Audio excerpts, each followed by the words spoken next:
স্বাগতম। আজকে আমরা একটি গুরুত্বপূর্ণ বিষয় নিয়ে আলোচনা করব। আজকে আলোচনার বিষয়, মেয়েদের যৌনাঙ্গে মুখ দেওয়া কি ইসলামের বৈধ? এটি আমাদের অনেকের মনেই প্রশ্ন হয়ে থাকে। এর উপর কিছু প্রশ্ন জাগে, আমাদের মনে বিভিন্ন রকম প্রশ্ন জাগে। চলুন দেখা যাক কি সেই প্রশ্নগুলো। 1.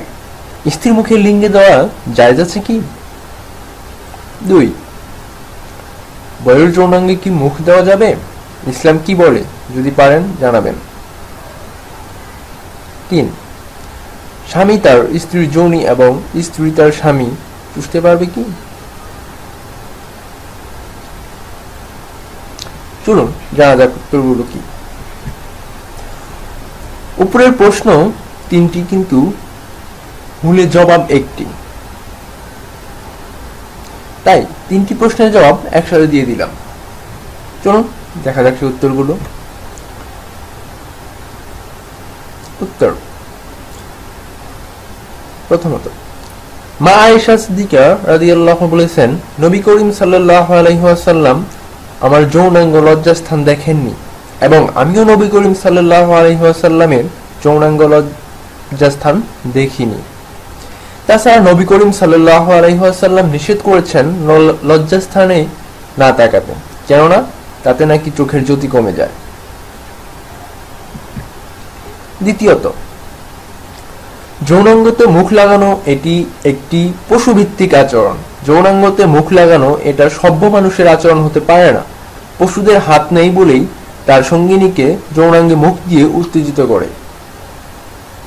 কিন্তু আপনার তো হাত আছে, আপনার হাত থাকতে কেন আপনি যৌনাঙ্গতে মুখ লাগিয়ে আপনার সঙ্গিনীকে উত্তেজিত করবেন? আমার জানা মতে পশুরাও তো যৌনাঙ্গতে মুখ লাগায় না, তবে আপনি কেন সৃষ্টির সেরা হয়ে যৌনাঙ্গতে মুখ লাগাবেন? এটা তো প্রস্রাবের রাস্তা। আপনি কি যে পাত্রে প্রস্রাব করেন সে পাত্রে কি খাদ্য রেখে খাবেন? আপনার রুচিতে হলে খেতে পারেন, আমার কোনো আপত্তি নেই। আমার এই কথার বিপরীতে যদি আপনি বলেন এটা তো ধোয়া ও পরিষ্কার থাকে, জবাবে আমি আপনাকে বলবো, আপনি কারো বাসায় মেহমান হয়ে গেলেন, আপনার সামনে সে বাসার মালিকের ছোট্ট ছেলে ফল রাখার পাত্রেতে প্রস্রাব করে দিল এবং বাসার মালিক তা ধুয়ে সে পাত্রে আপনাকে ফল বা খাবার দেয়। আপনি কি সে খাবার খাবেন? অবশ্যই আপনার রুচিতে হলে খেতে পারেন। আপনি তাকান তো আপনার নিজের দিকে। আপনি যখন আপনার মায়ের গর্ভে ছিলেন তখন মহান আল্লাহ আপনার মায়ের মাসিকের রক্ত বন্ধ করে সে রক্ত দিয়ে আপনার প্রাণ বাঁচিয়েছেন। সে মাসিকের রক্ত কি আপনাকে মুখ দিয়ে পান করিয়েছেন নাকি নাড়ি দিয়ে?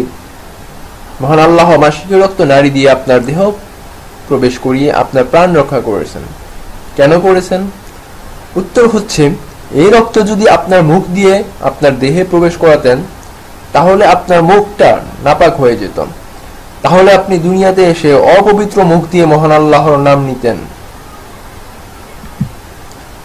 আপনি যাতে পবিত্র মুখ দিয়ে মহান আল্লাহর নাম জপতে পারেন সেজন্য মহান আল্লাহ এই ব্যবস্থার মাধ্যমে মায়ের গর্ভে আপনার প্রাণ বাঁচিয়েছেন।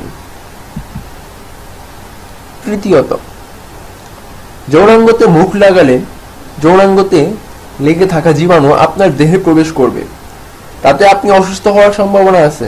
তাছাড়া আপনি যৌনাঙ্গতে মুখ লাগাবেন, সে যদি যৌন রোগে আক্রান্ত হয়ে থাকে তখন আপনি কি করবেন?